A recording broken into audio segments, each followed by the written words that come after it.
आउज़ुबिल्लाहि मिनश्शैतानिर्रजीम बिस्मिल्लाहिर्रहमानिर्रहीम। सबसे पहले तो आप तमाम मीडिया के मौज़ूदीन को, यहाँ पे मौजूद तमाम ऑफिशियल्स को सलाम पेश करता हूँ, अस्सलाम वालेकुम। और सबसे पहले जो हमारे पंजाब, KPK, कश्मीर, गिलगित, पाकिस्तान के मुख्तलिफ़ अज़ला और सूबों के अंदर जो लोगों का जानी नुकसान हुआ, उसके लिए दुआ गो हैं कि अल्लाह ताला उनके लवाकीन को सब्र अता फ़रमाए। और इस मुश्किल वक्त में हम सब का फ़र्ज़ बनता है एज़ पाकिस्तानी कि जो फ्लड अफेक्टीज़ हैं पाकिस्तान के, उनके साथ खड़े हों।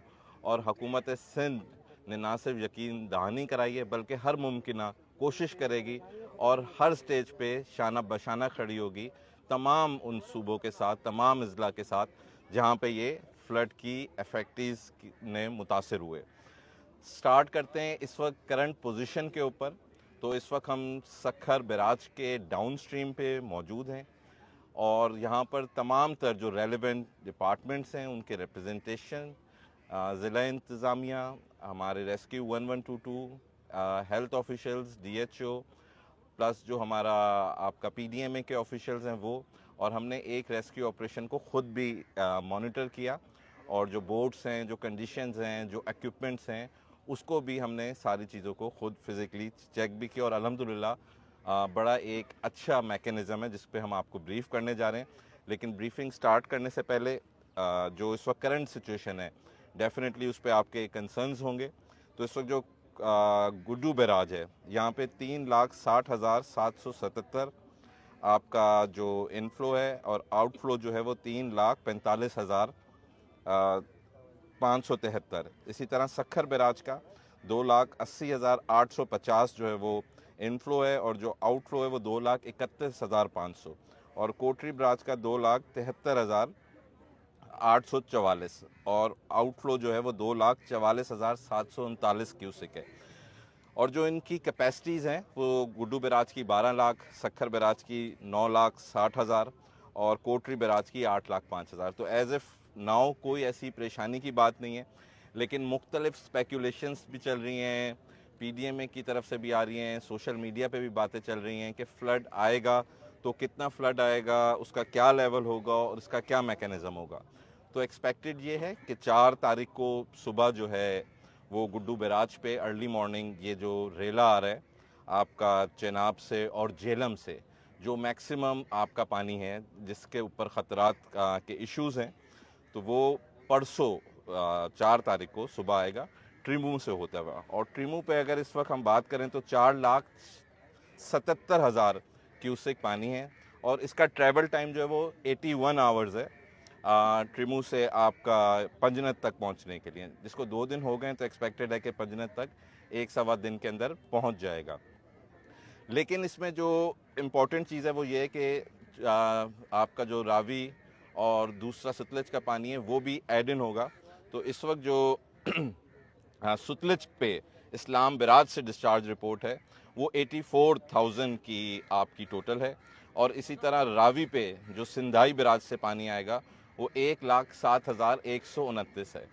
तो जो इस वक्त जो डाटा अवेलेबल है इस पे एक्सपेक्टेड यही है कि हाई फ्लड जो है वो सिंध में देखा जाएगा।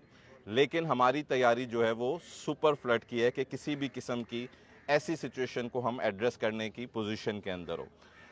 ओवरऑल एक हम आपको सिंध का डाटा वक्तन फ़वक्तन आपको हमारे चीफ मिनिस्टर साहब मुराद अली शाह साहब और मुताल्लिका इदारे देते रहें।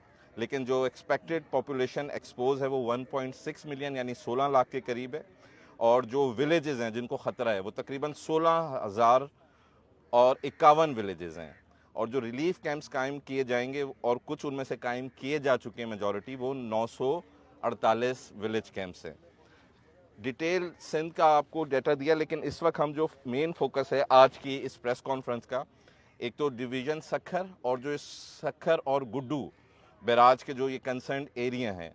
तो अगर हम लाड़काना और सखर डिवीज़न की बात करें तो जो एक्सपोज पॉपुलेशन एट रिस्क है वो इस वक्त 4,60,000 के करीब है। और इसी तरह जो एक्सपेक्टेड हाउस होल्ड हैं वो 76,000 और जो आपकी फैमिलीज़ हैं वो 616। लेकिन ये आज एक अहम प्रेस कॉन्फ्रेंस की जा रही है क्योंकि हुकूमत सिंध का जो मेन ऑब्जेक्टिव है वो यही है कि किसी भी शख्स की जान को नुकसान ना हो, की प्रायोरिटी जो है वो ह्यूमन लाइव्स है। टाइमली इवैक्यूएशन, कोऑर्डिनेशन, मुताल्लिका इदारों का आवाम के साथ रब्ता, ये सबसे एक अहम चीज़ है कि इसको हमने किस तरीके से इंश्योर करना है। तो हम हर डिवीज़न की एक स्पेसिफिक ब्रीफिंग देंगे कि कितने रिलीफ कैंप्स हैं, कितने एरियाज़ के ऊपर आपके मेडिकल कैंप्स हैं, एनिमल्स के लिए कैंप्स हैं, आपके अपना जो रिलीफ आइटम्स हैं वहाँ की कोऑर्डिनेशन कैसे, इवैक्यूएशन पॉइंट्स कौन कौन से हैं, इवैक्यूएशन पॉइंट्स के लिए कौन से कंसर्न पर्सनस हैं। तो अगर सक्खर डिवीज़न की सिर्फ बात की जाए तो तकरीबन 3,63,000 लोग जो हैं वो इस वक्त एक्सपोज हैं, जिसमें 36 यूसियाँ और 753 गाँव आते हैं, विलेजेस आते हैं, और तकरीबन 5,000 की लाइफ स्टॉक है। 2,42,000 आपकी एक्सपेक्टेड एकड़ जो है वो एग्रीकल्चर लैंड है। इवैक्यूएशन पॉइंट्स 37 सक्खर डिवीज़न के आइडेंटिफाइड किए गए, 205 बोट्स को वहाँ पे स्टैंड बाय कर दिया गया है, 341 की अलग एक dedicated transportation system, 155 relief camps जिनके साथ 24 मेडिकल कैंप कायम कर दिए गए। सिचुएशन वर्स होने के ऊपर यहाँ पे भी 155 आपके मेडिकल कैंप्स होंगे। इसी तरह लाइफ स्टॉक के जो कैंप्स हैं वो 27, लेकिन ये भी 155 अगर इस तरीके के इश्यूज आते हैं। और साथ साथ जो हमारे पास इस वक्त सक्खर के अंदर तकरीबन 97,000 टेंट्स मौजूद हैं, मॉस्किटो नेट्स हैं, हमारी हाइजीन किट्स हैं, फर्स्ट एड किट्स हैं, मेडिसिन्स हैं, रेस्क्यू बोट्स हैं PPHI की, और साथ साथ रेस्क्यू 1122 की मेडिकल यूनिट्स, रेस्क्यू बोट्स के साथ साथ जो इस वक्त फर्दर अल्लाह ना करे कोई सिचुएशन फर्दर ख़राब होती है तो नेवी की एक पूरी डेडिकेटेड टीम सक्खर पहुंच चुकी है, जिनके साथ तकरीबन 38 एक्सपर्ट्स के अलावा ज़रूरत पड़ने पे एयर हूवर्स और साथ साथ हेलीकॉप्टर्स जो हैं वो भी रेस्क्यू के ऑपरेशन को यकीनी बनाएंगे। और जिस तरीके से ये मैंने आपको तमाम तर सारी चीज़ें ब्रीफ की, साथ साथ आप मीडिया के दोस्तों को हमने ये तमाम तर डाटा जो है वो एडवांस के अंदर प्रोवाइड कर दिया है, जिसके अंदर हर एरिया का ना सिर्फ अगर आप उसको डिटेल्स में जाएंगे थोड़ा सा लंबा है, 400-500 पेजेस का है। इसके लिंक्स हम सोशल मीडिया पे भी शेयर कर लेते हैं, और मीडिया से भी यही आपसे गुजारिश है कि क्योंकि जो रिकॉर्ड डाटा है या टेक्निकल डिटेल्स हैं वो तो फर्दर और फर्दर मिलती जा रही हैं, लेकिन सबसे अहम चीज़ जो है वो ये है कि हमारा लोगों के साथ राब्ता, इफेक्टिव कोऑर्डिनेशन, टाइमली इम्प्लीमेंटेशन, और हमारे जो स्टेप्स हैं वो हम पहले से उठाएं।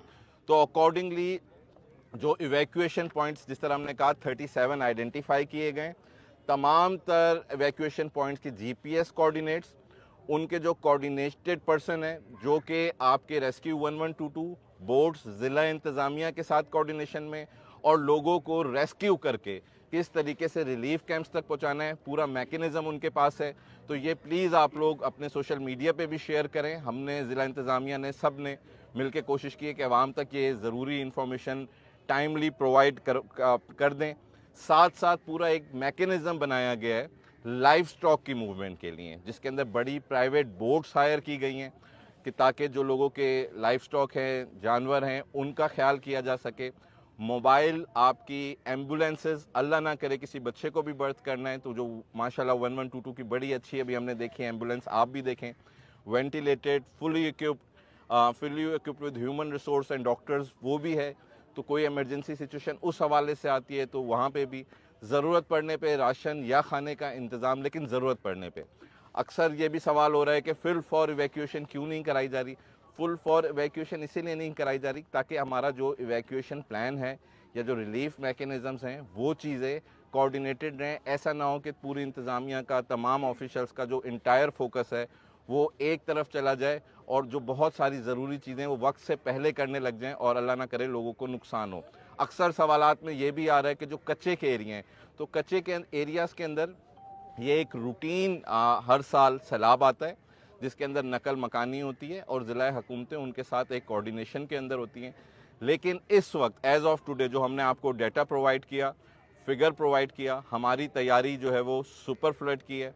100% हमने अपनी पूरी कोशिश की है हुकूमत सिंध ने कि पूरी तैयारी की जाए, और अल्लाह ताला की ज़ात से 100% हमें उम्मीद है कि इंशाल्लाह सारे मामलात खैर खैरियत से गुजर जाएंगे। और उसकी मॉनिटरिंग खुद चीफ मिनिस्टर सिंध सैयद मुराद अली शाह साहब खुद कर रहे हैं।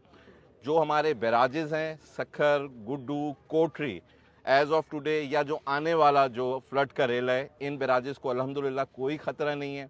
रिलीफ हमने डिटेल्स आपसे शेयर कर ली हैं। जो एक कंसर्न है वो कंसर्न आपकी जो बंद की एम्बैंकमेंट्स हैं उनसे रिलेटेड ज़रूर है, क्योंकि पानी का प्रेशर होता है, उस प्रेशर के अंदर कहीं पे बंद के टूटने के ख़तरात होते हैं। उस सूरत के अंदर कच्चे के जो ये रिवर बेड्स हैं उसके अलावा दूसरे एरियाज़ में पानी आने का ख़तरा है।